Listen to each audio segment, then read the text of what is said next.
हमारे साथ एक ऐसे मेहमान हैं गोवा के मुख्यमंत्री जिन्होंने पिछले कुछ सालों में गोवा में स्पोर्ट्स का कल्चर बढ़ाया है, खास करके स्पोर्ट्स में। जैसे अभी चेस वर्ल्ड कप हो रहा है, नेशनल गेम हुआ था, पर्पल फेस्ट हुआ था, ऐसे बहुत सारे कीर्तिमान रच रहे हैं। अब एक और आयरन मैन सर आ रहा है, बहुत सारी निगाहें हैं आप पे, क्योंकि पिछले कुछ सालों में आपने स्पोर्ट्स का जो क्रेज और इंटरेस्ट बढ़ाया गोवा में। हर कोई निगाहें टकटकी लगा के बैठा है। किस तरीके से देख रहे हैं सर पांचवा संस्करण, और कितना इम्पोर्टेंट है गोवा के लिए? मैं लास्ट 5 साल से पहले जब आयरन मैन 70.3 इस इवेंट को परमिशन जो मांगा था, तब कुछ लोगों ने यहाँ पे इसको अपोज किया था। लेकिन because of the Ironman 70.3 आज मोर देन 1500 पार्टिसिपेंट जो पार्टिसिपेट हो रहे हैं, more than 30 countries participating there, और 60 से ज़्यादा कंट्री में 5 साल में इस गोवा पहुँच सका। It is only and only because of the Ironman. So it is thanks for the organizers, whatever the support required for them, for now and in future also will give them. मैं तो कहता हूँ कि इस तरह के sports event organise करना बहुत ही ज़रूरी है, क्योंकि इससे एक तो फिटनेस बढ़ती है और सेकंड थिंग द टूरिज्म भी बढ़ता है। दूसरी सर ये समझना चाहेंगे कितना ये स्पोर्ट्स इतना बहुत ज़्यादा पॉपुलर देश में नहीं है, भारत में। किस तरीके से देख रहे हैं, होप क्या एक नया स्पोर्ट्स डेवलप हो सकता है जो टूरिज्म को भी एक इकोसिस्टम बढ़ाए गोवा के? किस तरीके से देख रहे हैं ओवरऑल आप? जी हाँ, जिस आयरनमैन जैसे स्पोर्ट्स को और ज़्यादा बढ़ावा देना ज़रूरी है, क्योंकि इसी तरह के स्पोर्ट्स के थ्रू है ना टूरिज़्म बढ़ता है और ज़्यादा से ज़्यादा यूथ अट्रैक्ट हो जाता है अपनी फिटनेस प्रूव करने के लिए। दे participate in this type of sports, तो फिर ऑटोमेटिकली द फिटनेस की तरफ ध्यान देने के लिए यानी द यूथ इस तरह के स्पोर्ट्स में पार्टिसिपेट होना ज़रूरी है।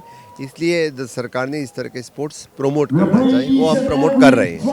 आप भी फिट इंडिया की बात करते हैं, प्रधानमंत्री अभी महिला टीम वर्ल्ड कप जीती थी, उनसे रिक्वेस्ट की थी कि आप फिट इंडिया मूवमेंट को बढ़ाओ, आप भी बहुत इन्वॉल्व रहते हैं। किस तरीके से प्रधानमंत्री मोदी के फिट मूवमेंट इंडिया को देखते हैं, और गोवा में कितना लग रहा है कि लोग उससे कनेक्ट हो पा रहे हैं, और क्या मैसेज है गोवा के लोगों को के लिए फिट इंडिया के लिए? पहली बार इस देश के प्रधानमंत्री कोई जो फिट इंडिया की बात कर रहे हैं। आज तक किसी प्रधानमंत्री ने फिट इंडिया की बात नहीं की थी। जिस तरह से क्लीन इंडिया से लेकर फिट इंडिया तक, स्किल इंडिया तक, जो बात हमेशा के लिए माननीय प्रधानमंत्री नरेंद्र मोदी जी करते हैं, और यही ज़रूरत है। हम जब बात करते हैं कि विकसित भारत 2047 जब हमें साकार करना है, तो इस तरह के clean India, fit India, skill India, make in India concept ज़रूरी है, और वही बात माननीय प्रधानमंत्री नरेंद्र मोदी जी कर रहे हैं। हमेशा के लिए honourable prime minister Narendra Modi ji के सभी प्रोग्राम्स हमने अच्छी तरह से गोवा में इम्प्लीमेंट किए हैं, आगे भी होंगे।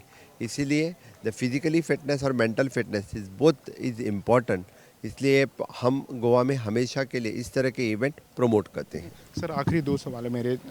नेशनल गेम्स हुआ था सर 2023 में, फिर अभी पर्पल फेस्ट हुआ, अभी चेस वर्ल्ड कप हो रहा है सर एक ही।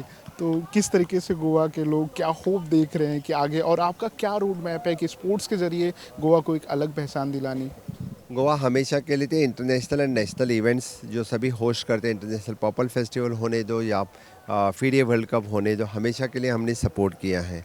हमारा इससे आगे भी यानी Goa as a sports destination बोल के जाना जाए, इसलिए हमारी कोशिश है इससे यहाँ का इंफ्रास्ट्रक्चर हो या यहाँ का ह्यूमन रिसोर्स हो, इसीलिए हमारी कोशिश है कि हम ये बढ़ावा दें। सर आखिरी सवाल, अभी आप बिहार भी गए थे, कैंपेन भी किए थे, पहले फेज़ का चुनाव हो चुका, किस तरीके से आप देख रहे हैं इंडिया के कैंपेन भी में आप किए थे, और ओवरऑल किस तरीके से देख रहे हैं बिहार चुनाव को लेकर आप?